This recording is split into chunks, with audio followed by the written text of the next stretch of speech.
Hello friends, તો સ્વાગત છે તમારું મારી ચેનલ દીપિકાસ કિચનમાં. અને આજે આપણે બનાવવાના છીએ છોલે, એ પણ કઈ રીતે, એને બાફવાની ઝંઝટ વગર. આજે આપણે બનાવીશું 1 પોટ છોલે. તો ચાલો રેસીપી સ્ટાર્ટ કરી દઈએ.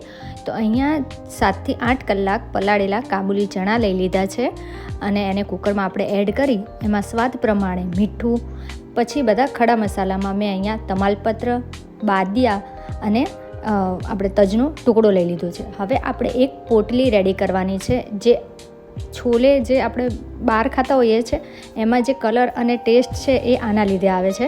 તો પોટલીમાં આપણે અહીંયા 2 ચમચી જેટલી જે ચાની ભૂકી, આપણે જે કે ચા બનાવવા માટે ચા યુઝ કરીએ છીએ ને, એ લઈ લીધી છે.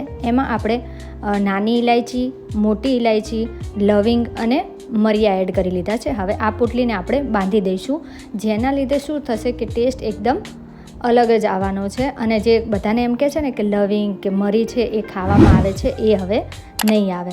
અને અહીંયા આપણે એક મોટું ટમેટું લઈ લીધા છે, એને આવી રીતે 2 ટુકડા કરી એને એડ કર્યા છે અને 2 મોટી ડુંગળી સમારી લીધી છે.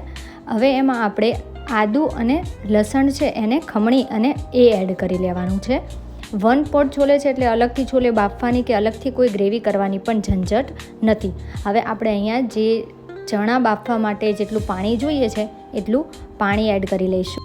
હવે અહીંયા જે મેં ચમચીથી બધું મિક્સ કરી લીધું છે, જેથી ટમેટાં, ડુંગળી બધું બફાવવામાં અને એકદમ આસાની રહે. તો હવે આપણે ગેસને ચાલુ કરીશું અને અહીંયા ઉપરથી મેં તીખી મરચી એડ કરી લીધી છે અને હવે કુકર બંધ કરી 4 થી 5 સીટી લગાવી દીધી છે. તો હવે અહીંયા આપણું કુકર ખોલી લઈએ તો તમે જોઈ શકો છો કે બધું એકદમ સરસ રીતે ચણા છે બફાઈ ગયા છે. તો હવે આપણે જે પોટલી રાખી હતી તે ચાની પોટલી બાંધવાનું એ જ કારણ છે કે ચા અંદર ન જાય અને બધા મસાલા છે એની ફ્લેવર ઓટોમેટિક આપણે અંદર આવી જાય ચણામાં. હવે ટમેટાં છે એની આ રીતે આપણે છાલ પણ કાઢી લેવાની છે, જેથી એકદમ ગ્રેવી જેવો ટેસ્ટ આવે ત્યારે આ છાલ છે એ વચ્ચે ખાવામાં ન આવે. તો આ રીતે આપણે એની ચીપિયા વડે છાલ કાઢી લઈશું મતલબ.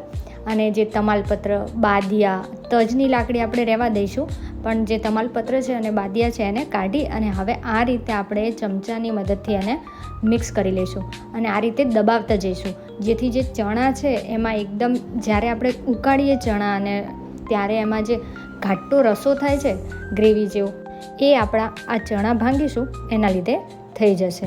નથી કહેતા કે જ્યારે પણ તમે કોઈ પણ કઠોળ બનાવો એમાં ગ્રેવી અને રસો છે ઘાટો કરવો હોય તો તમારે જે ચણા બાફેલા હોય કે કોઈ પણ કઠોળ હોય એને સહેજ ભાંગી નાખો ને એટલે ઓટોમેટિક રસો છે એ ઘાટો થઈ જાય, ગ્રેવી ઘાટી થવા માંડે. તો આપણે અહીંયા ભાંગી થોડા અધકચરા ચણા આપણા રેડી થઈ ગયા છે. હવે જરૂર પ્રમાણે એમાં ગ્રેવી માટે પાણી એડ કરી લેવાનું છે અને ગેસ ચાલુ કરી દેવાનો છે. અને હવે આપણે આ પાણી બધું મિક્સ કરી દઈએ અને જે જરૂરિયાત પ્રમાણે મસાલા છે, મરચું, હળદર, ધાણા જીરું અને અહીંયા મેં છોલે મસાલા લઈ લીધા છે, તો એ એડ કરી અને આ રીતે આપણે મિક્સ કરી એને ઉકળવા દેવાનું છે. મીઠું આપણે જ્યારે બાફ્યા હતા ચણા એમાં જ વધારે એડ કરી દીધું હતું, એટલે આમાં મીઠું હવે વધારે એડ કરવાનું નથી. હવે છોલે છે એ ઉકળી ગયા છે, તો હવે આપણે આમાં વઘાર કરી દઈશું, કારણ કે છોલે હવે આપણા રેડી થઈ ગયા છે. એક વઘારિયાની અંદર આપણે અહીંયા તેલ લઈ લઈએ અને તેલ સરસ રીતે ગરમ કરી લઈશું. અને તેલ ગરમ થાય ત્યારબાદ આપણે એમાં જીરું એડ કરી લઈએ અને જીરું પણ ચટકવા લાગે ત્યારબાદ એમાં સૂકું મરચું એડ કરી અને હિંગ એડ કરી દઈશું.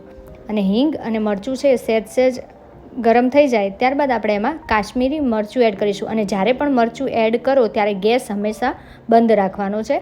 અને હવે આજે આપણે તેલ છે, વઘાર છે એ આપણે ચણામાં એડ કરી દઈએ.